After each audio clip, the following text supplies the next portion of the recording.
یہ تو بڑی عجیب بات ہے کہ ایک طرف کچھ کہا جائے دوسری طرف کچھ چیک اینڈ بیلنس ہی نہ ہو۔ انہیں کوئی ہمدردی نہیں ہے کہ بچے تعلیم حاصل کر رہے ہیں نہیں کر رہے۔ سبسکرائب کریں اور بیل دبائیں تاکہ کوئی خبر رہ نہ جائے۔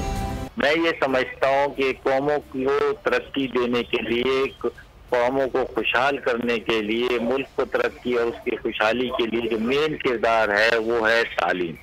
اگر آپ کے پاس تعلیم نہیں ہے آپ کبھی ترقی یافتہ ممالک میں شامل نہیں ہو سکتے۔ یہ بدقسمتی اس ملک کی کہ یہاں پر ایک تو یہ ہے کہ نظام وفاق کا الگ ہوتا ہے، صوبے کا الگ ہوتا ہے، شہر کا الگ ہوتا ہے، کیونکہ مختلف پارٹیاں ہوتی ہیں، پھر 18ویں ترمیم کرنی ہے۔ میں جو بار بار پارلیمنٹ کے اندر بات کرتا ہوں کہ 18ویں ترمیم کو لیا جائے تو وہ اس لیے کرتا ہوں کہ میں یہ جس حلقے سے میرا تعلق ہے، میری بڑی خواہش ہے کہ میں اس حلقے میں کوئی ایک ایسا اسکول تلاش کر سکوں جو سرکاری اسکول ہو اور جس کا معیار جو ہے وہ ایسا ہو کہ جہاں پر لوگ اپنے بچے بھیج سکیں۔ عموماً تو اسکول بند پڑے ہوئے قبضہ ہو گیا ہے، وہاں پر جانور اور کچرا کھلی ہیں، لیکن جو اس کی تنخواہیں بھی جا رہی ہیں وہ گوشت اسکول ہیں، ان کی اساتذہ کی تنخواہیں جا رہی ہیں، ان کے اسٹاف کی تنخواہیں بھی جا رہی ہیں۔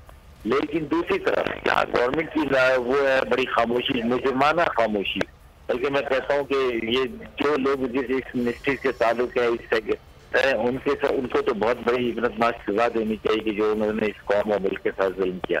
لیکن اس کے ساتھ ساتھ جو پرائیویٹ اسکول ہیں، دیکھیں تعلیم ایک ایسا شعبہ تھا جس کو آپ کو ایک عبادت سمجھ کر کرنا چاہیے تھا، لیکن یہاں پہ ایک بہت بڑی انڈسٹری لگ گئی ہے۔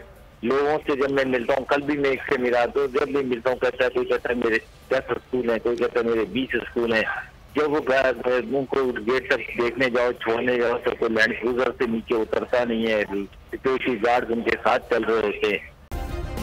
سبسکرائب کریں اور بیل دبائیں تاکہ کوئی خبر رہ نہ جائے۔